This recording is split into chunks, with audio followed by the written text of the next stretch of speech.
Blind Spotting Season 2 just wrapped, and it is a continuation from Season 1, in which Ashley, she struggles to continue dealing with her man Miles being in jail and dealing with her son being a single mother and living with her mother-in-law. Now, of course, the show is based upon the movie Blind Spotting, which was made by Raphael Cazale and David Diggs.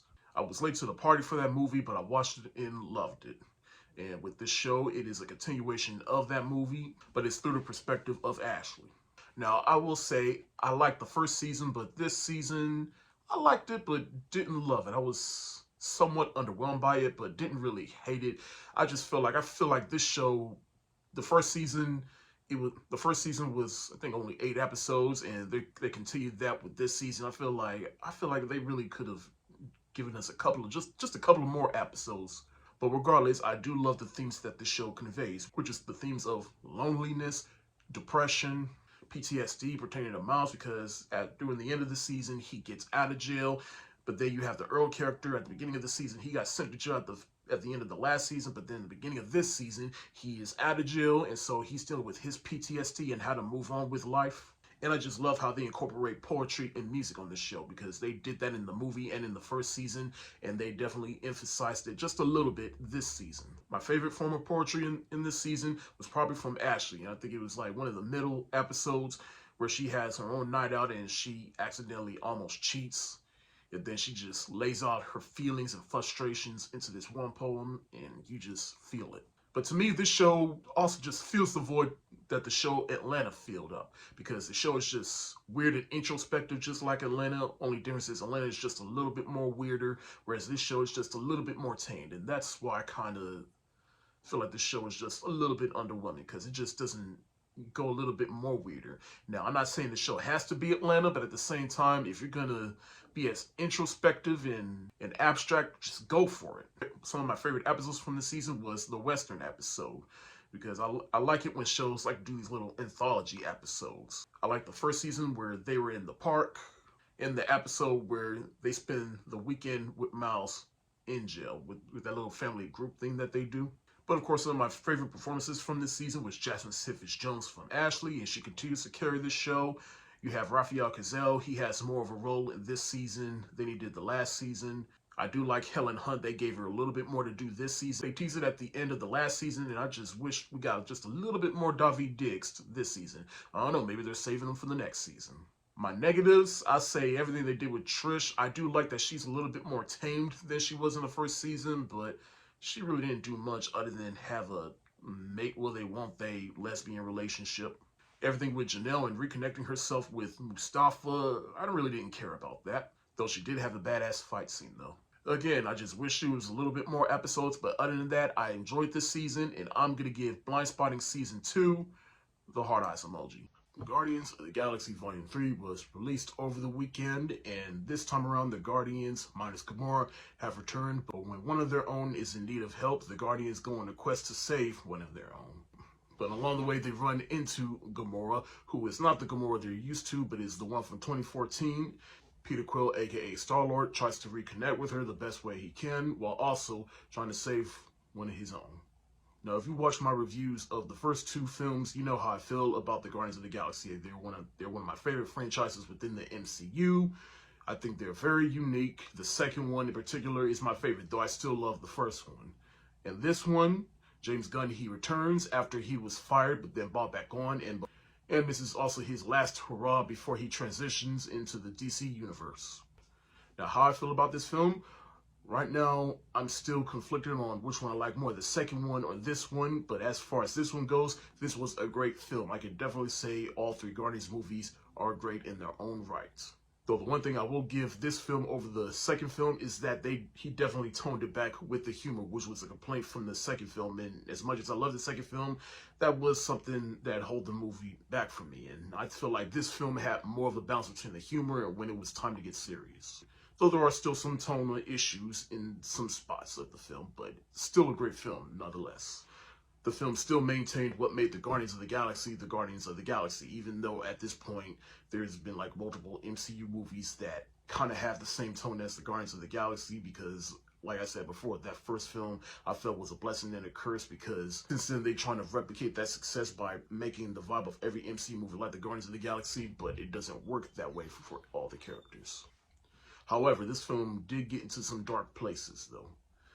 Now, first off, the standout characters. Rocket, this is definitely the best Rocket movie. My favorite parts were all the flashbacks, and we got his backstory, and this movie is definitely not for animal lovers. I mean, it is, it doesn't get too dark with the animal cruelty, but yeah, by the end of the movie, you will be cheering on Rocket.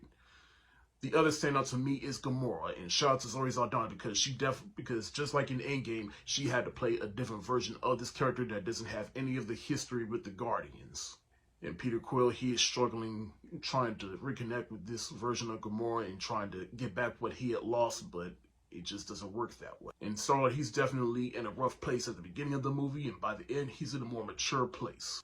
And I definitely recommend watching the Guardians of the Galaxy Holiday Special to see where he is, especially with some of the relationships. I won't spoil nothing for you. I also like what they did with Nebula in this movie. She's definitely switched roles with Gamora. Nebula, she's kind of like the mature adult, especially among some of the other Guardians. I'll get to them later. The High Evolutionary, played by homeboy from Peacemaker. I'm not going to try to pronounce his name. I apologize. But I thought he was great, though he did kind of overdid it with some of the yelling and the screaming. And I understand he's a man that's all about perfection, so he thinks of himself as a god, so he would be pretty pissy. But after a while, he just kind of got annoying. I'm like, dude, scale it back. If you're an Adam Warlock fan, yeah, this is not the movie for you. I like Will Poulter in the role. In fact, if you had told me 10 years ago that this guy from Where the Millers was going to play Adam Warlock, I'd be like, really? But here, they really don't do the character any favors, though. Some other things I like about this movie is how this movie definitely has a first, which is the first unbleeped F-bomb in the movie. There's this particular one shot during the climax of the movie that is just awesome, and it's set to a Beastie Boys song. But as for the rest of the Guardians, Drax, Mantis, and even some of the newer Guardians, I felt they were fine. But Drax and Mantis, they were just kind of the second fiddle Guardians. But I just like Mantis more and more every time they do stuff with her. In conclusion, I'll definitely say, to me, this is definitely one of the better MCU movies with No Way Home and Wakanda ever, post-Infinity War.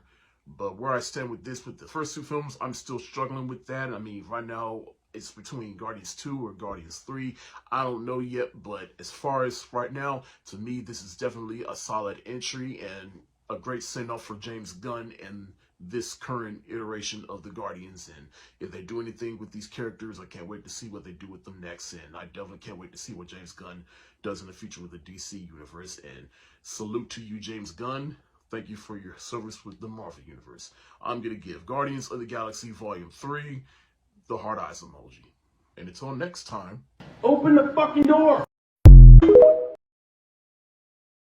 Next in my brief prep for Fast X is Tokyo Drift.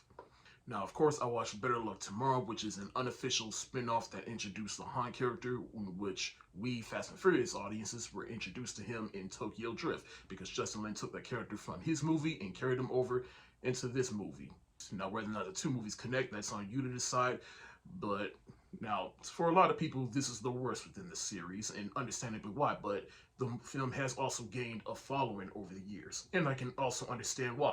And it may not be my favorite, but I've always appreciated this movie for doing something different. And after watching Better Luck Tomorrow, I appreciate this movie even more, because I'm watching it through the eyes of the filmmaker, Justin Lin, because this is basically a Justin Lin movie first and a Fast and Furious movie second. It's like the studio pretty much came to him and said, if you were to make a Fast and Furious movie, how would you do it? And this is what he came up with. And I can definitely see how he carried some of his things from Better Luck Tomorrow into this film. It's basically a college team, even though he looks older than that in the movie. But basically, it's a team going to Tokyo, which is an unfamiliar area to him. He gets involved in the underground street racing world, and he learns how to drift, and that's where Han comes in. He teaches him, and we all know the plot of the movie. I've talked about it multiple times, and you've heard about it from multiple people. But overall, I do have a newfound appreciation for this movie from a filmmaking standpoint. Justin Lin, he made the movie he wanted to make, and I commend him for it. And again, it may not be my favorite within this series, but it's definitely better than Fate of the Furious, F9, and Hobbs and Shaw, in my opinion. And that's why I give Tokyo Drift the thumbs up emoji. And concluding my Fast X prep is F9, which came out almost 2 years ago, so I figured I'd give this a rewatch and give you my 2 years later thoughts on this film. I mean, I still think it's the worst of the franchise. The action is ridiculous. The stunts are ridiculous. They're not even humans anymore. They are superhumans. And just because you poke fun at it, Tyrese, and point it out, doesn't mean it makes it any better. But I've always felt it's entertaining in a turn your brain off type of way. I mean, to me, Fast and Furious and Jurassic Park, which ironically are both owned by Universal, but to me, those are two franchises where I've just come to accept that they're never going to be as good as they were before. So just have fun with whatever they throw at us and how nonsensical it is. And this was the last film in the series that Justin Lin directed. He was supposed to make Fast X, but he left due to creative differences. But hey, at least he brought back the Han character, even though it was kind of forced. They didn't really justify his return, but I am curious to see what the Han character does with the Shaw character, played by Jason Statham. And that's how I feel about F9 2 years later. I mean, if you watch it and if you have fun with it, cool, awesome. Like I said, I think it's fun in a turn your brain off type of way, but as far as where it stands with the rest of the series, to me, it is the worst. Fast X was released over the weekend, and it is the 10th film within the Fast and Furious franchise and part 1 of a 3-part finale that was 2 parts, but Vin Diesel recently announced that this finale is now going to be split into 3. And this film features Jason Momoa as the villain, as he plays Dante Reyes, who is the son of Hernan Reyes from Fast 5, and he vows revenge on Dominic and his family for not only taking away his family fortune, but killing his father. Now, if you've been following my Instagram and my YouTube channel for a while, you know I love the Fast and Furious franchise. Despite how ridiculous they've gotten over the past couple of years, I'll still ride or die with this franchise to the very end just to see how it all plays out. But yes, there is no denying this franchise has lost its marbles a long time ago. I always felt this series should have ended after Furious 7 with Paul Walker. But at this point, there's just got to be a certain mode you got to be in when you watch these movies. These movies know what they are. They unapologetically own it. Logic, physics, gravity, subtlety, and all that left this franchise years ago. And I'll still ride and die for this franchise, but let's talk about some of the newer characters, particularly Jason Momoa as Dante Reyes, because he definitely carried this film for his over-the-top performance, and I was loving every minute of it. He looked like he was having a good time, and to me, this is what I like to see Jason Momoa do, is play a villain and have fun while doing it. Now, the other cast of characters in his movies are just the series regulars, such as Vin Diesel returning as Dominic Toretto, Michelle Rodriguez returning as Letty, Tyrese and Ludacris as Roman and Tej, and they continue their little bicker. Sung Kang returns as Han, and we get to see further adventures of him in his partnership with Deckard Shaw, played by Jason Statham, as well as other characters that make a brief appearance and will probably be expanded on in the next 2 movies. Another aspect I love about this movie is the return of John Cena as Jacob, and in this movie, he gets to be the fun uncle to Dominic Toretto's son. And anytime them two were on screen, I was loving it because, oh yeah, they're here. I want to see what they're up to. They are also an element that carried this movie for me, and I think John Cena, he was better in this movie than he was in the last movie. The stunts and action are fun to look at, particularly the one where the bomb is just roaming through Rome, Italy, and they have to stop it before it explodes. But of course, the action and stunts are they just get ridiculous with every movie, and they find new ways to outdo themselves. And of course, the ridiculousness doesn't stop there, but they managed to bring back characters that were clearly dead in other movies, bringing new family members out of their ass through other characters that are just not around anymore. What I do like about this movie, which is both a negative and a positive, is the fact that it is a setup film, because the way this movie ends, it just ends abruptly. It had no resolution, which is fine for a multiple part type movie, or series, I should say.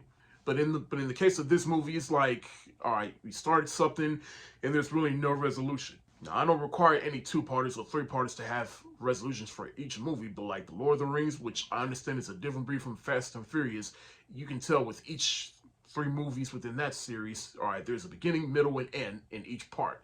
Hell, even in the Marvel Cinematic Universe, you had Infinity War, which definitely had a beginning, middle, and end, and then the part 2 of that was Endgame, which clearly had a beginning, middle, and end. And to me, I guess this is just a big negative to me because it's just one of those movies that when it's all said and done and we finally see Fast 11 and 12, if I watch Fast X, I'm going into Fast XX or whatever the hell they're going to call it. So it's like this movie can't stand on its own without the next 2 parts.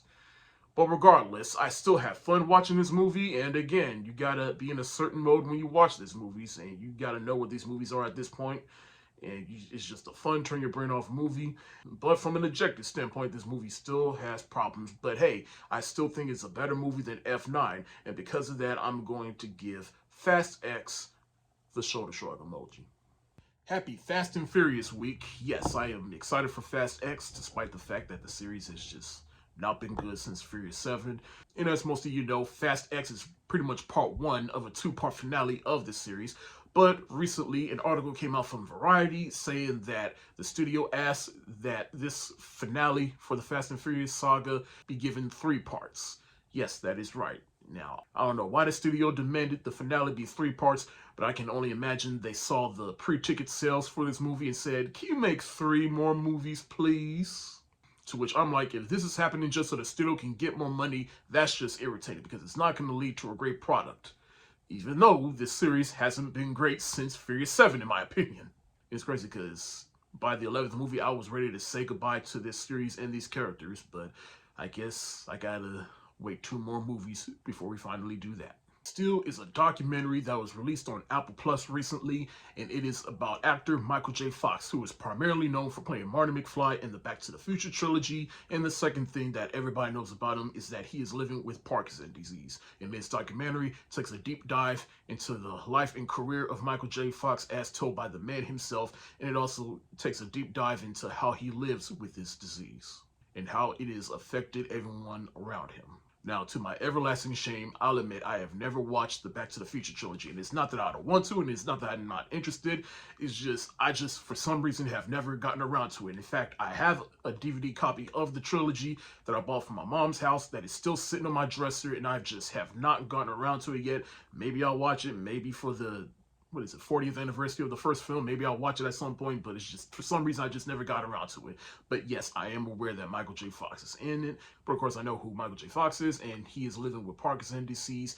And to me, not only this documentary works because it is told from the man himself, so he can give specific details on his life and career and how he deals with the disease, but it also takes a deep dive into when he was first diagnosed and how he didn't let the world know and how he dealt with it for the first couple of years, and then he eventually told the world.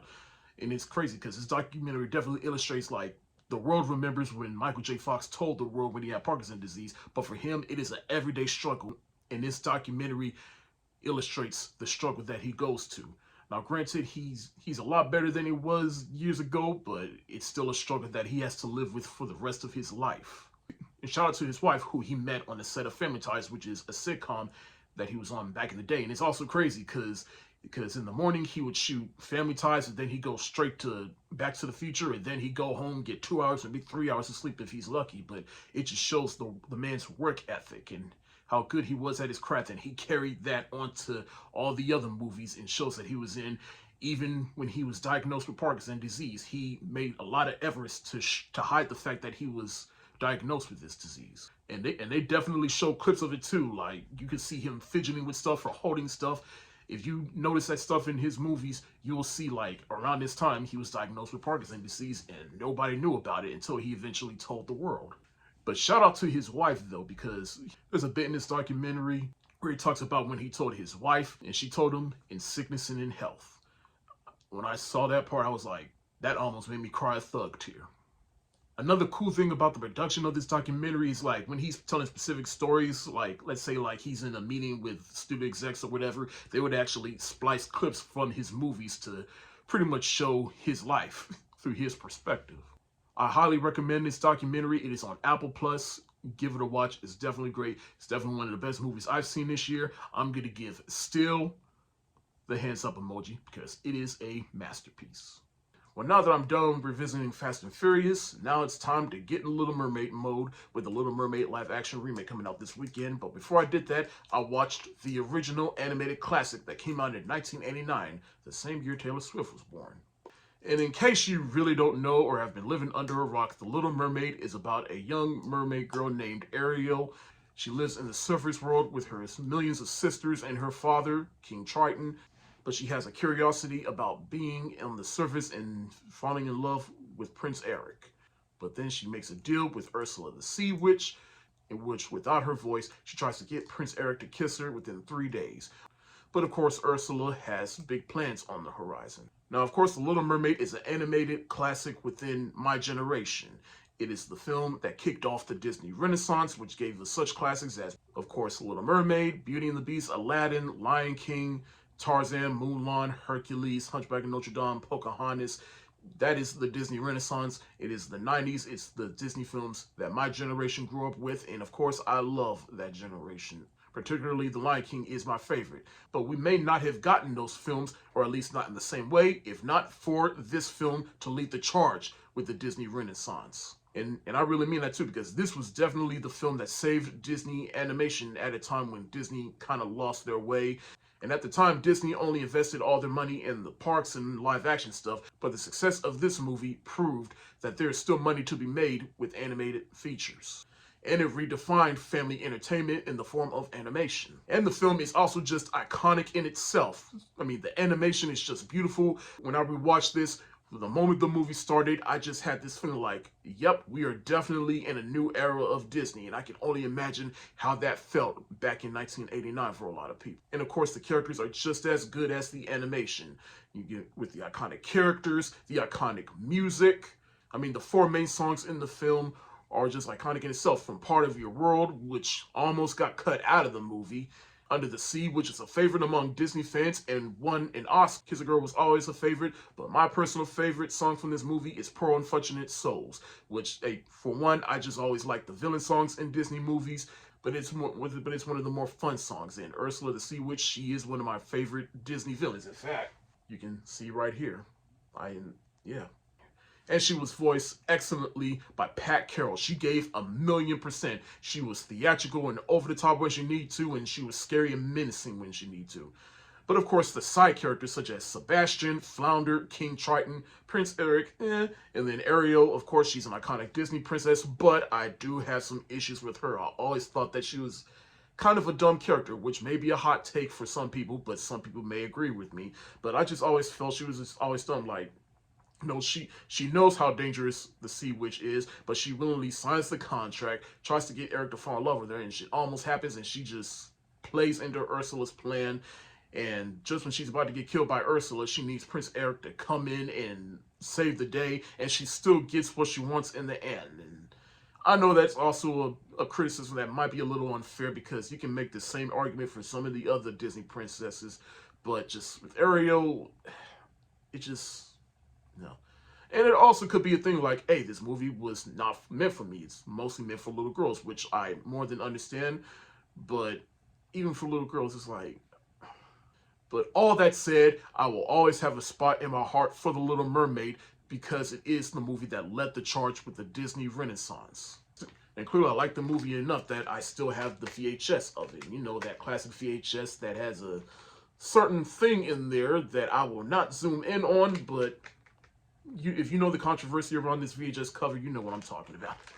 But as for The Little Mermaid 1989, I give it the hard eyes emoji. Disney's latest attempt at recycle shit from the past and expect us all not to notice comes in the form of The Little Mermaid, which we all knew was going to happen at some point.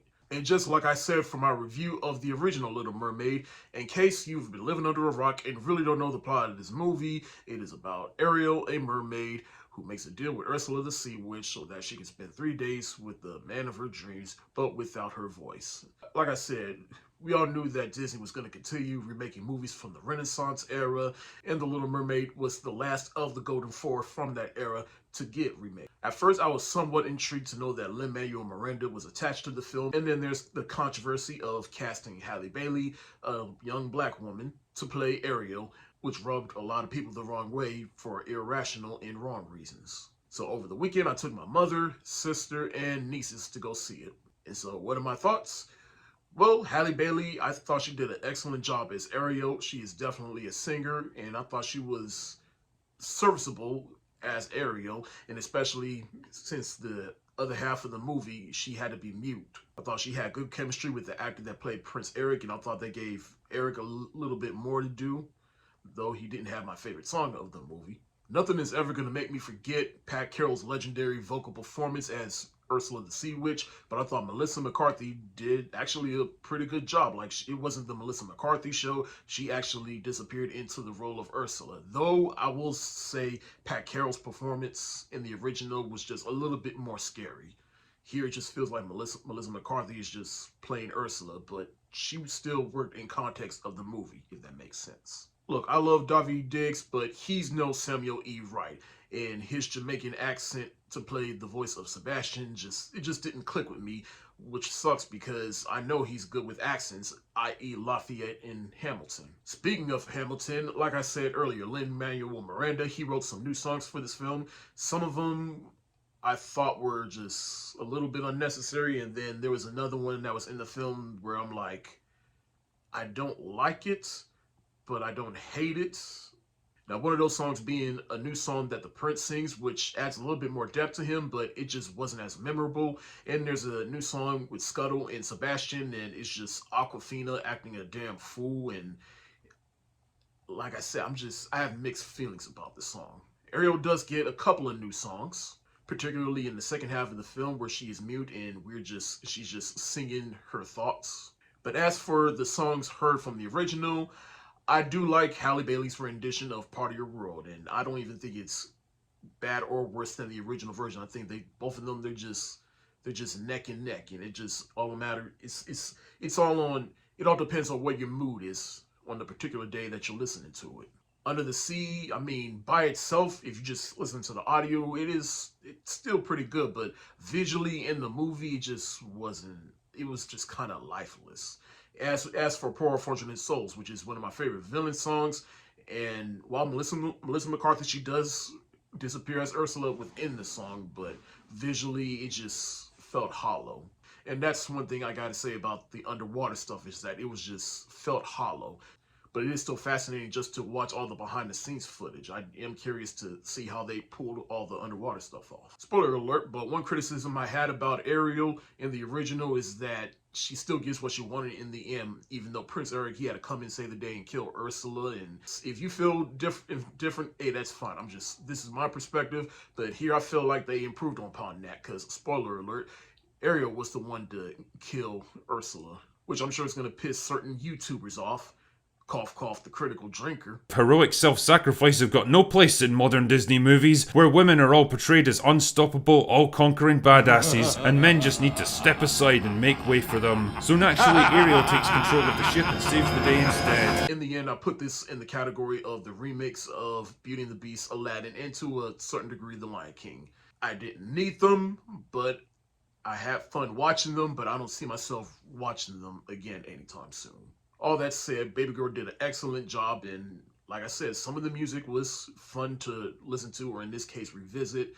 It was a bold move trying to translate this to live action, but like I said, I really didn't need this, or nobody really didn't need this. But because I had fun while I was watching the movie, I'm going to give The Little Mermaid 2023 the thumbs up emoji. I finally got around to watching Missing, which is a film that came back in January. In Storm Reid, she plays June. Her mother goes missing, and she tries to tell the authorities, but they're no help, so she uses all her resources pertaining to her laptop. And so she uses all her resources on her laptop to investigate and find her mother. Now, the director of this movie, he made this film that came out a couple of years ago called Searching, in which it's kind of similar to this, in which the film is basically you're just staring at a computer screen the whole time and just watching them on social media and other programs that you can find on the computer. Now, generally speaking, I do like this vibe, but I'm sorry, it's a hot take, but I can only watch stuff like this but for so long, to the point where I just get bored. I'm sorry, but that's just me. If you liked it, that is totally cool. But I did like the climax of the movie, and I won't spoil what happens in there, but let's just say the film just really got more interesting once we got to the climax of the movie. But Storm Reid, she works in this film as well as Nia Long. But if you like movies like this, hey, this is definitely the movie for you. But for me, it's because of the ending that saved this movie for me, and because of that, I'm going to give Missing the thumbs up emoji. 1001 is a film that came out a little over a month ago. I wanted to see it, but I had my premiere the weekend it came out, and now I finally got a chance to watch it, in which it stars Teyana Taylor, who plays a mother in the early 90s, in which she kidnaps her son from the foster care system. She changes her name, and they try to live a life without being discovered, and trying to make a living in Brooklyn, New York, during the 90s, when it is just changing constantly, especially with gentrification and change of leadership in the political spectrum. I love what the director presented in this film, because among all the subtle New York stuff in this film, Teyana Taylor, she carries this film through her performance. This is definitely a great performance for her. In fact, she came a long way since... Byron! Listen! Hey! Shut up! Be quiet! Listen! And just watching her here, I already knew she was a talented person, but here she is definitely a multi-talented person. The multiple young men that played her son in the film, all of them were great. And you really feel the relationship between the two of them. You feel like this is a mother trying to keep it all together while also staying strong for her son. But the son, he's trying to pretty much keep his youth, but his mother doesn't always make everything easy for her, and understandably why. This is one of those movies I wish it came out later on in the year so that it's fresh in people's mind come award season. Maybe it will, maybe it won't, but Teyana Taylor is probably the standout for me in terms of awards. And I just hope she doesn't get overlooked. But for right now, I give 1001 the hard eyes emoji. I finally got a chance to watch Mafia Mama, which stars Toni Collette and Monica Bellucci, and Toni Collette plays a working housewife and mother. Her grandfather passes away, and so she goes to Italy to pay her respects, but then she finds out that her father was in the mafia and is the next in line to take over the family business. And she struggles to be what it means to be in the mafia while also trying to maintain her innocence and her life back at home. Now, I did want to see this because I thought that the plot was kind of interesting, and to Monica Bellucci, like, that is a beautiful Italian woman. Good Lord. I've always loved her in the Matrix sequels, and she just looks...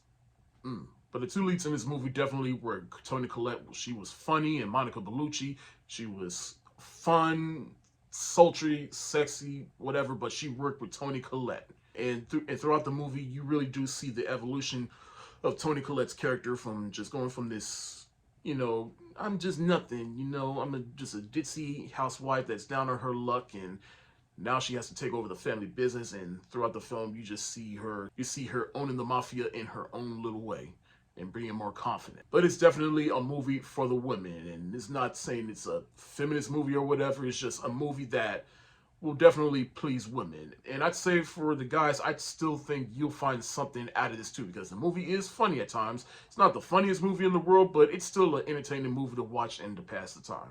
And clearly this movie was also kind of inspired by The Godfather. In fact, they made a joke out of it because Toni Collette's character, she's never watched The Godfather, and of course all her Italian friends in Italy are like, what? And she's like, what? It's hard to find 3 hours. But especially the ending is inspired by The Godfather, and I won't spoil it, but it's just like, that's a pretty good take. Obviously, this isn't a perfect movie, and this movie is not meant for everybody, but if you come across it, I'd say it's a fun time. I'm going to give Mafia Mama the thumbs up emoji. With Indiana Jones and the Dial of Destiny coming out in less than a month and a half, I thought now is a good time to start revisiting the series, starting with Raiders of the Lost Ark, which I did revisit 2 years ago for its 40th anniversary, so I watched it again.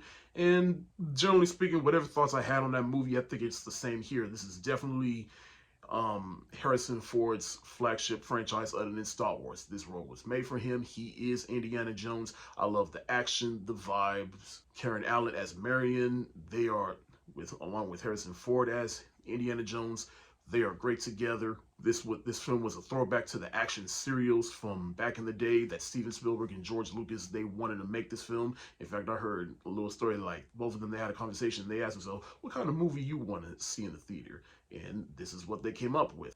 And of course, a bunch of iconic scenes, such as the beginning where he tries to get the that little rock from the tomb, and then he gets it, and then he's about to get smushed by a big boulder that he has to outrun, and then the ending where they find the lost ark. Such great stuff. Now, all that said, this is not my favorite within the series, at least not so far that I'm revisiting, but we'll get to what I think is my favorite in another video. But Raiders of the Lost Ark, I will always have a spot in my heart for it. I'm going to give Raiders of the Lost Ark the heart eyes emoji.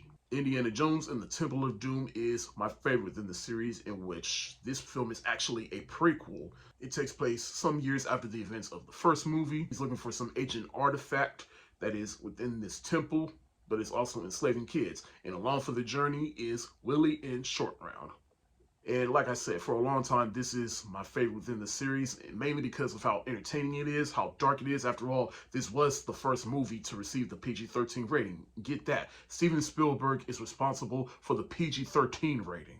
You have Kate Capshaw as Willie, in which she's definitely not my favorite as far as the Indiana Jones female leads. She got annoying. She's, unlike Marion, she is not competent at all.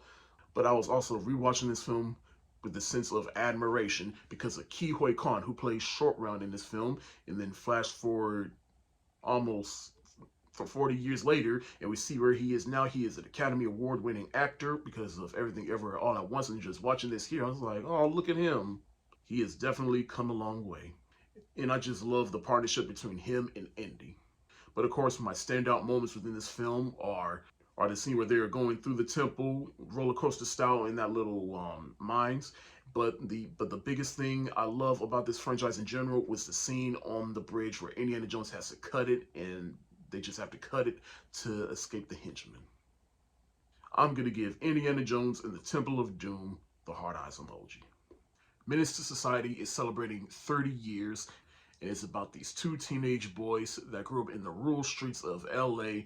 And because they are products of their environments, they get caught up in a life of crime and drugs. In fact, the beginning of the movie, it starts out with this scene where they rob a liquor store.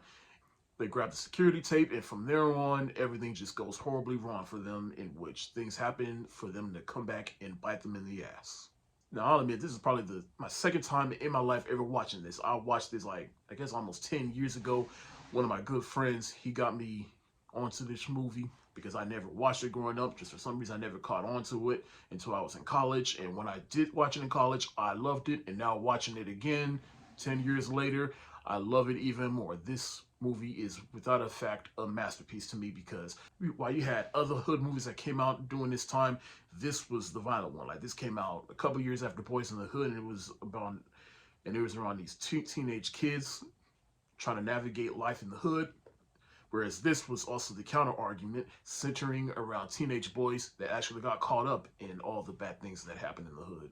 And the main character is Kane. We follow him as well as his best friend, played by Lorenz Tate.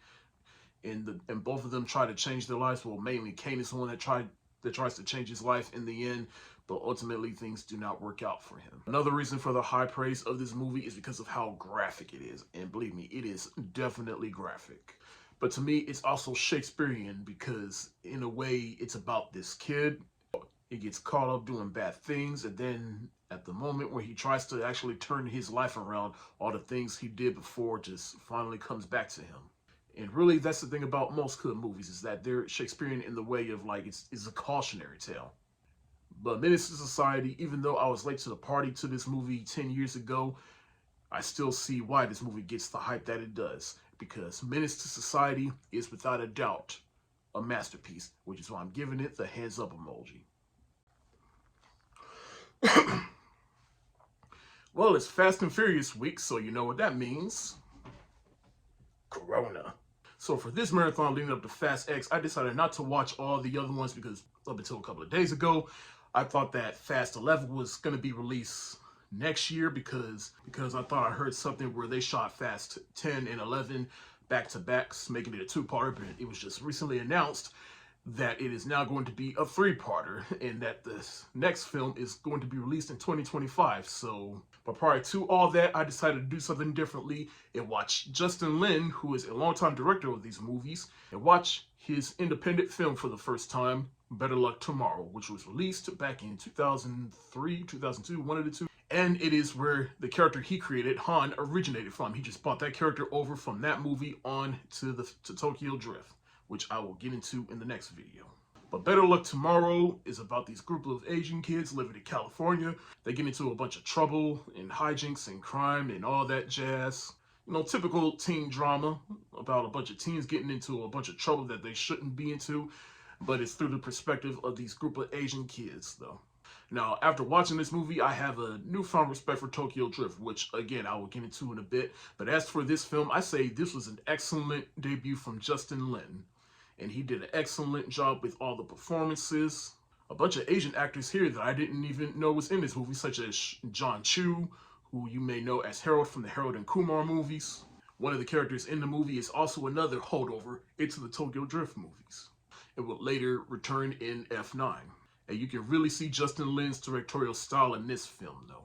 Not that much to say about this film. I guess my only negative about this movie is that, well, I don't really have no negatives. It's just not as impactful as some other movies that I would give the hands up emoji to, but it's still a good watch, and a good watch if you're a Justin Lin fan and you want to see where he came from before he transferred over into the Fast and Furious movies. So I'm going to give Better Luck Tomorrow the heart eyes emoji. Daddy Daycare is celebrating 20 years, and it stars Eddie Murphy, in which he plays an advertisement agent that recently gets fired, and then him and his best friend, they set up a daycare in Eddie Murphy's own house.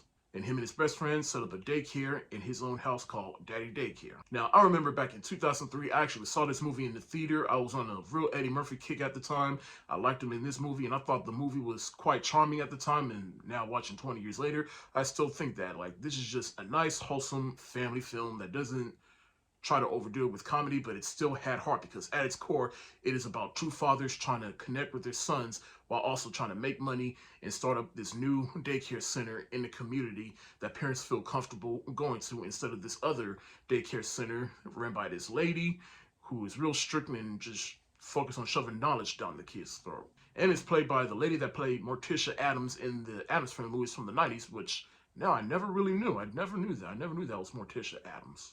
And this movie also has something for the adults, because it's also kind of a business movie, and I just like how seeing Eddie Murphy and his friend trying to get into the business side of things and trying to figure out, all right, what's the best way to go about this daycare center, and how do we connect with the kids, and just watching them evolve into the best daycare center they can be. I thought that was quite cool. And even the kids in this movie, they're quite funny too. Daddy Daycare is probably one of my favorite Eddie Murphy's films. It's not one of my top favorite Eddie Murphy films, but it's definitely one's worth mentioning, and it's great for the whole family to watch. I'm going to give Daddy Daycare the thumbs up emoji.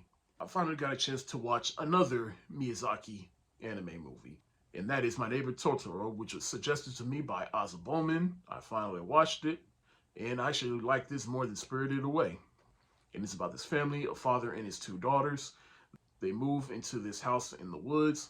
The two girls come across this creature named Totoro, and it changes their life.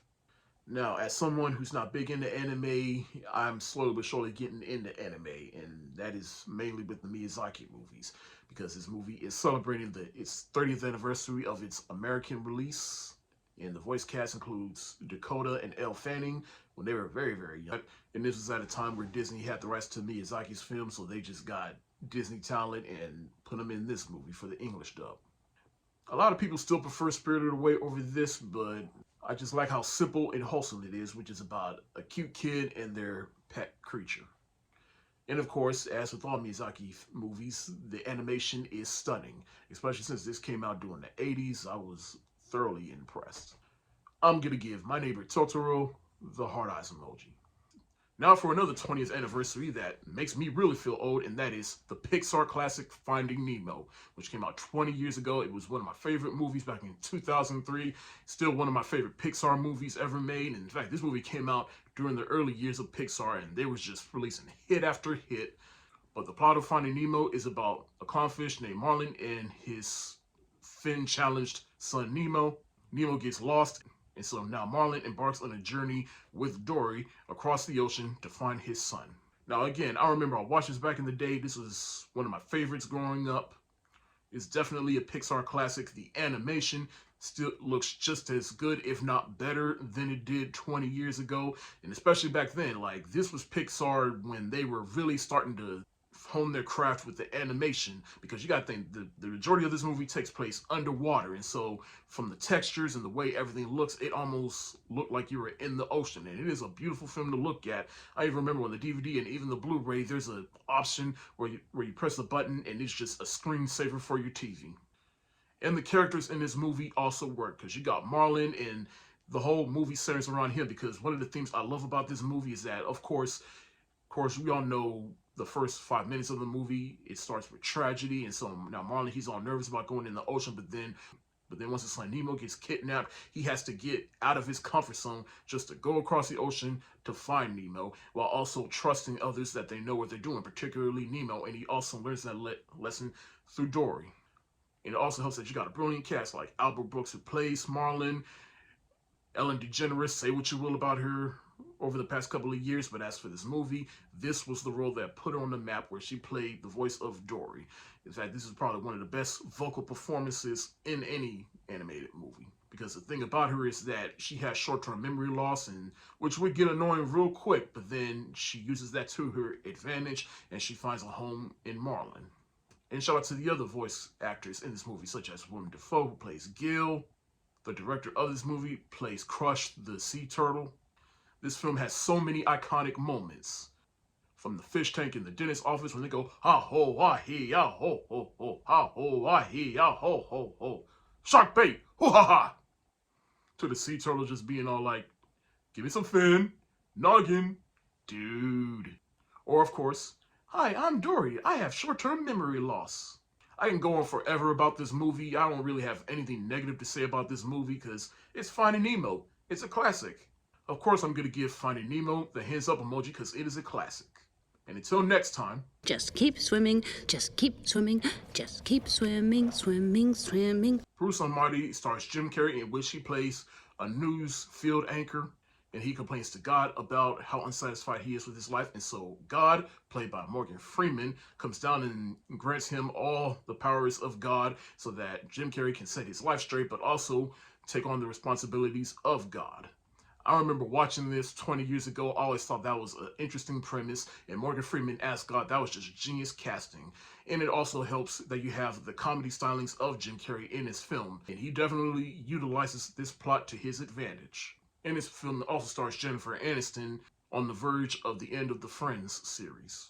But 20 years later, this film is still funny to me. In fact, it's one of my favorite Jim Carrey movies of all time. My only negative about this movie is that you can kind of see where the plot is going, so there's clear resolution.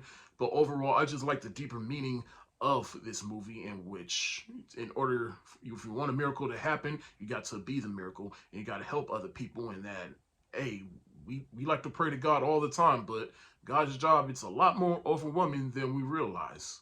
And that's if you believe in God, that is. And it's about how sometimes we feel like we're down on our luck and things will turn out the way we want them to, and we just wish God would just strike lightning and just make those things happen for us. But God has a bigger plan for us. I mean, I've always said, God, if you pray to God, if you ask him for something, he will give you 3 different answers. And that's yes, not yet, or I have something better. And I felt that is illustrated perfectly in this movie. Surprisingly, this movie aged like fine wine to me, and I'm going to give Bruce Almighty the hard eyes emoji.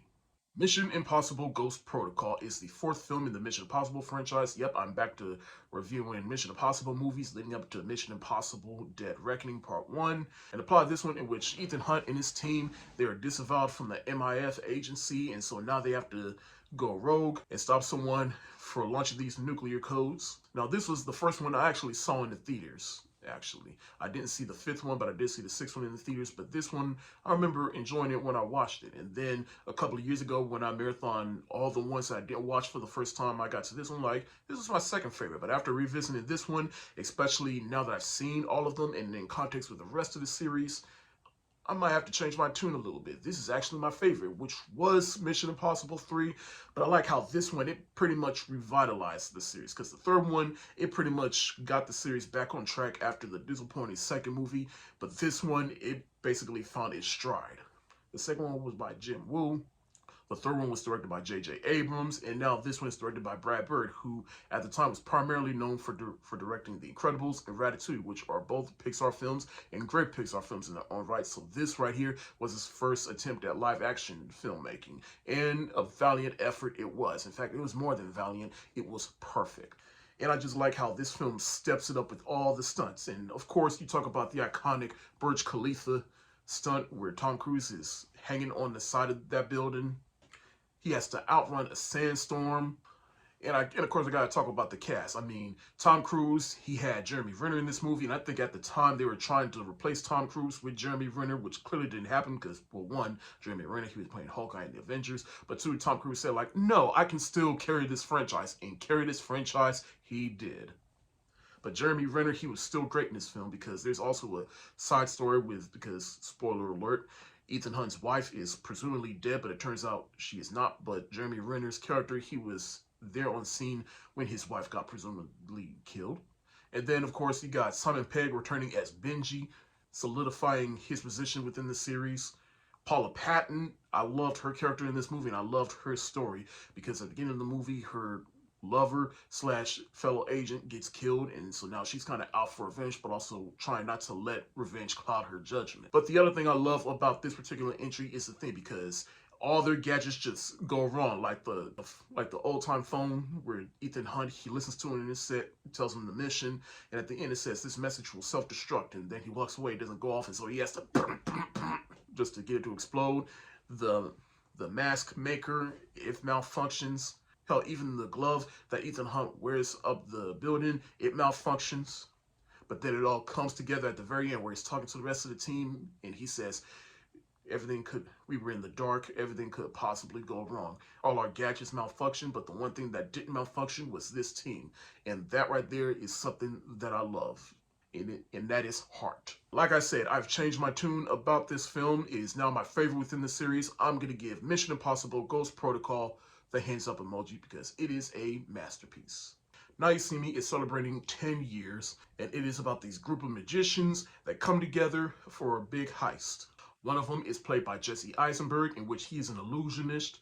The other is played by Woody Harrelson, in which he's a hypnotist. The other is played by Dave Franco, in which he kind of pickpockets people or using magic. And then the last one is played by Isla Fisher, in which she's also kind of a con artist that tricks people. But once the big heist happens, they are under the radar of the feds, led by Mark Ruffalo, and he tries everything to figure out how they're doing everything, and he enlists the help of Morgan Freeman, who debunks magicians.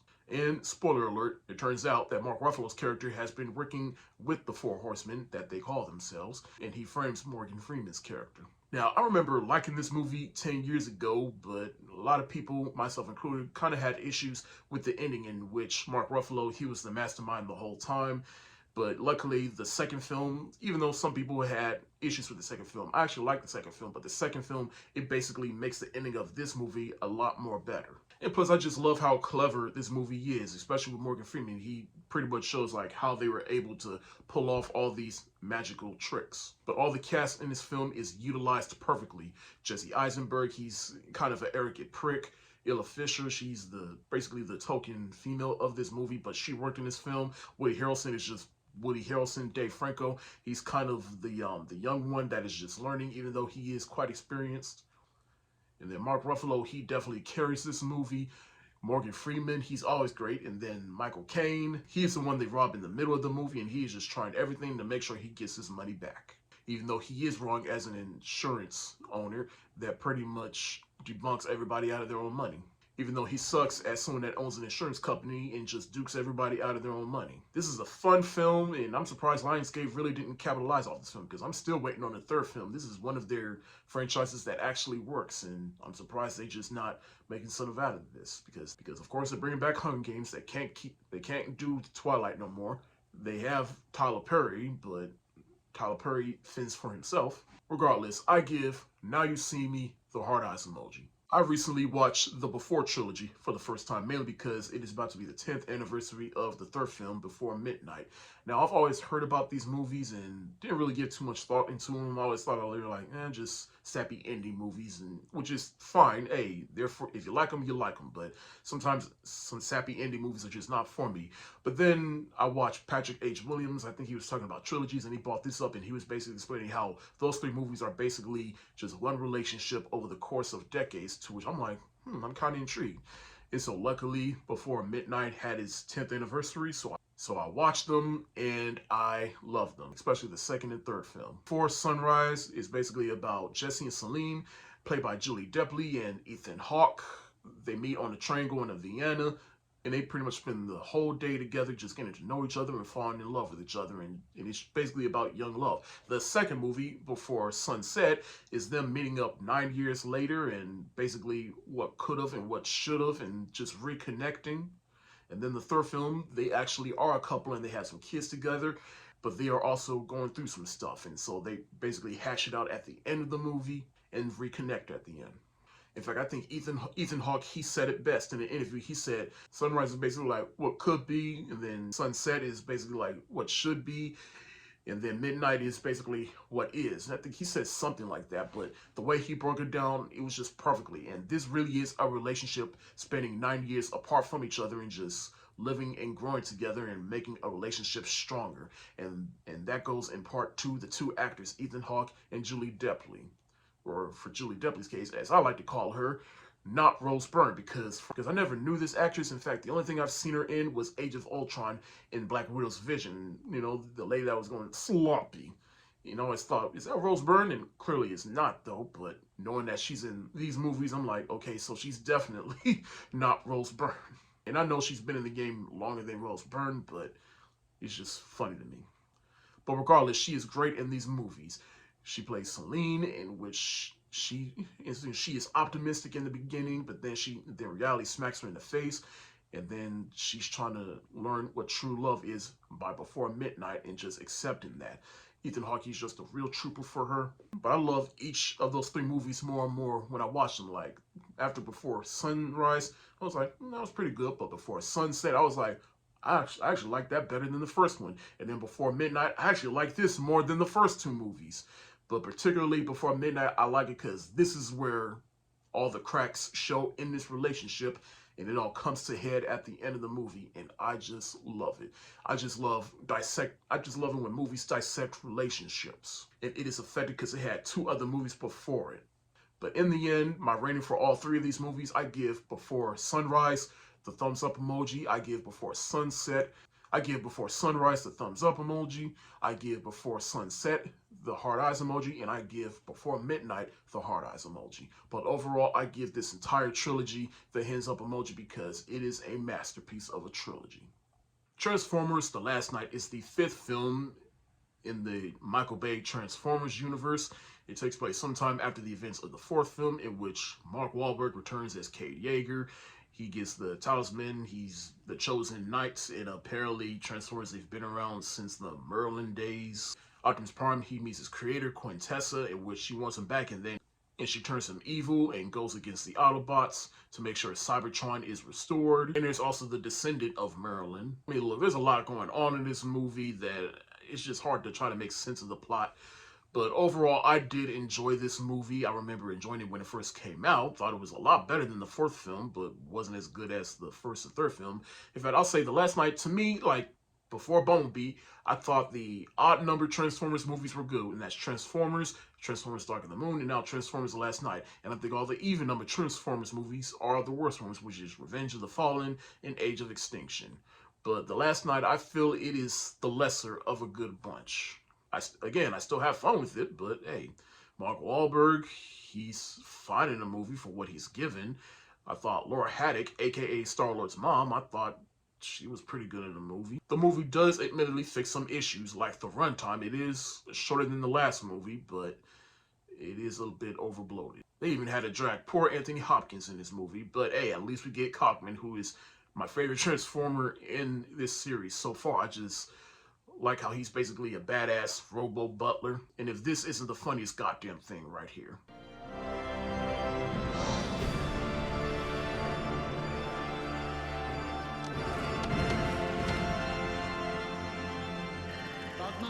My lord? You ruined the moment again. Stop it! What? You know, if you don't stop it, I will send you back to Sabaton in a little tiny box. There was some returning cast, such as Josh Duhamel returning as Lennox, John Turturro returns. In the end, I did enjoy this movie, but it's still not good, and it's definitely clear by this movie, Michael Bay, he was just burnt out on making Transformers movies, and I'm glad he finally moved on after this movie, and we got Bumblebee afterwards, which I'll get into in my next review. But for right now, I'm going to give Transformers The Last Night the Short Striker movie, because it's just, I don't know. It's just there. But until next time... Don't kill the messenger, or the messenger will kill you. With Across the Spider-Verse coming to theaters this weekend, I thought now is a good time to revisit that first film, Spider-Man Into the Spider-Verse, in which it is about Miles Morales, you know, the same story beats as Peter Parker Spider-Man. Gets bit by the spider, he gets his powers, but then he meets the Peter Parker Spider-Man, but Peter Parker Spider-Man gets killed, but then he meets Peter B. Parker from another universe, and then he meets all these other different Spider people, such as Spider-Gwen, Penny Parker, Spider-Man Noir, and Spider-Pig, or Spider-Ham as they call him. I like to call him Spider-Pig. Spider-Pig does whatever a Spider-Pig does. But I remember when this came out 5 years ago, I absolutely loved it. In fact, I thought it was the second best Spider-Man movie since Spider-Man 2. And 5 years later, I'm happy to report that this is a statement I still agree with, because this movie is just perfect. It's the perfect coming of age story, especially centered around Miles Morales as he's learning what it means to be Spider-Man and he's coming into his own. And that moment where he finally comes into his own and he makes his own Spider-Man suit, becomes his own Spider-Man, and he does that upside down jump and the What Up Danger song starts playing. I almost shed a thug tear just watching that. But the biggest standout to this movie, among other things, is the animation. And the animation style in this movie carries this movie because it makes you feel like you are in a comic book. Like, this movie is a living, breathing comic book. And I'm happy that they're continuing that with the next film. And I can't wait to see the animation in the second film, given that it took this long to make it. But if it took that long just to get the animation right, then hey, I am all for it. But it all started with this film. And of course, the voice cast also works in this film. I mean, you got Shamik Moore from Dope and playing Raekwon in the Wu-Tang Clan show. He plays the voice of Miles Morales. Haley Steinfeld, she plays the voice of Spider-Gwen. Jake Johnson plays the voice of Peter P. Parker. You got Nicolas Cage playing the voice of Spider-Man Noir, and to me, that's just funny in itself. Even the villains in this movie work, from the Kingpin, Olivia Octavius. This movie really was the first movie to introduce the concept of multiverses, and they utilize all the different Spider-Men perfectly, and they are all unique in their own way. And that's also one of the other things I love about this movie, is that, hey, whoever your Spider-Man is, whether it's Peter Parker, Miles Morales, hey, it's all Spider-Man. And that's the main thing I've always loved about Spider-Man as a character, is that Spider-Man, he's just a regular kid. He could be anybody. He could be me. He could be you. And dare I say, this is a movie that improves upon its source material. But allow me to go on a little tangent here, because over the past couple of years, and even before this movie came out, a lot of people were saying, like, Miles Morales is not my Spider-Man. And obviously because they're saying that because he's half black, half Puerto Rican. But then over the years, you got people like Neurotic saying Miles Morales is Miles Morales. Spider-Man is Spider-Man, which I can kind of see. I can almost see what he's saying, but at the same time, no, I can't help but feel like that's just his way of saying Peter Parker's my Spider-Man. No black man can be Spider-Man. And even in that second trailer for Across the Spider-Verse, you have his mother talking to him, pretty much giving this big speech. Don't let nobody say you don't belong and that you don't belong here, which I feel like that was the movie talking to the audience, saying like, no, Miles Morales has just as much right to be here as the others do.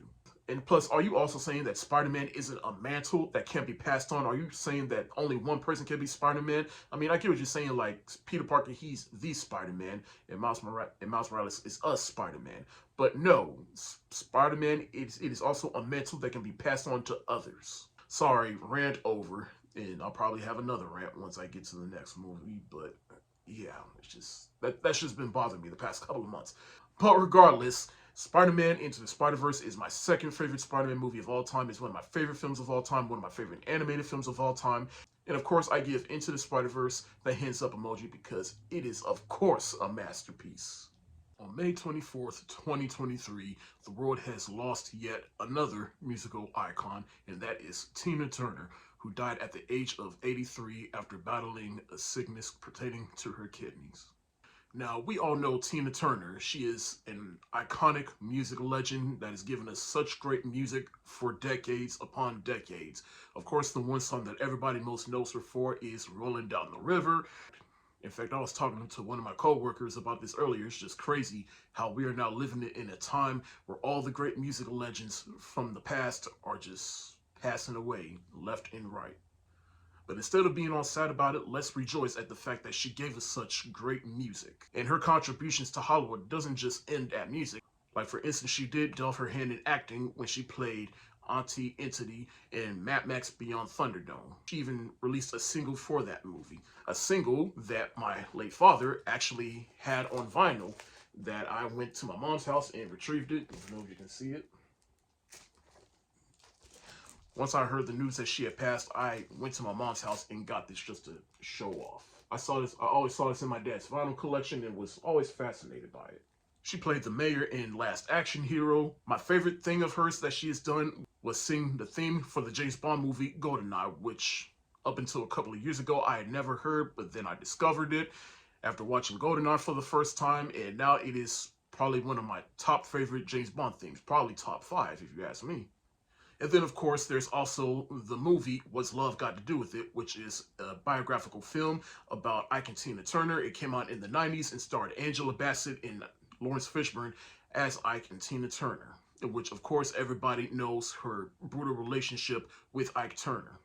And that movie goes deeper into that. In fact, in a couple of months, I think, that movie's going to be celebrating its 30th anniversary. It came out almost 30 years ago, so I definitely can't wait to revisit and review that.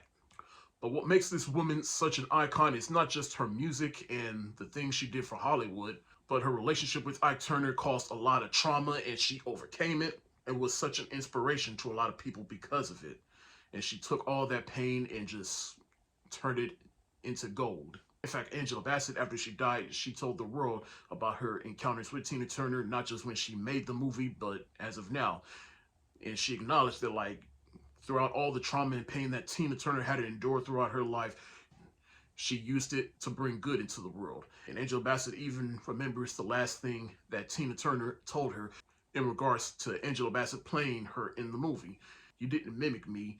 You went deeper into the character and showed the world who Tina Turner really is. And I feel like that is worth celebrating. So rest in peace, Queen Tina Turner. Rest in paradise.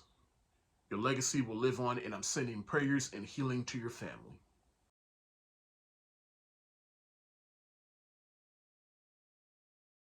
And I ended the month of May with What's Love Got to Do with It, which I thought was fitting. It is celebrating its 30th anniversary this month in June. And with the passing of Tina Turner, I thought now is a good time to revisit What's Love Got to Do with It, which is a biographical film about Tina and Ike Turner. Tina Turner, played by Angela Bassett. Ike Turner, played by Lawrence Fishburne. I just know, like, between this movie and The Color Purple, those are probably two of the most quoted movies among black folks. It is one of my favorite biographical films of all time, but watching it now, not only with adult eyes, but with the passing of Tina Turner, I have a new perspective on this movie because, of course, this movie is about her life and career and her horrible relationship with Ike Turner, but with new eyes, I see that this movie is essentially about a woman that, for the price of fame, had the worst hand dealt to her, but she managed to walk away with just her name, well, her stage name, I should say, and she still managed to not only find peace within her life, but find a second life within her career. And I thought this movie portrayed that just beautifully.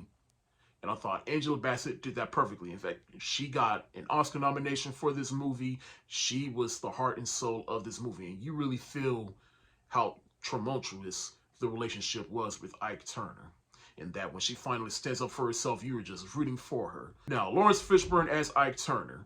Now, Lawrence Fishburne, he has gone on record saying that he turned down this role multiple times because he felt the writing was strong with Tina Turner, but wasn't enough for Ike. But he still took on the role because he wanted to work with Angela Bassett. And I can see where it's coming from. The writer wasn't as strong, but at the same time, I mean, it is what he is. Ike Turner was who he was, and I thought Lawrence Fishburne, he did that excellently.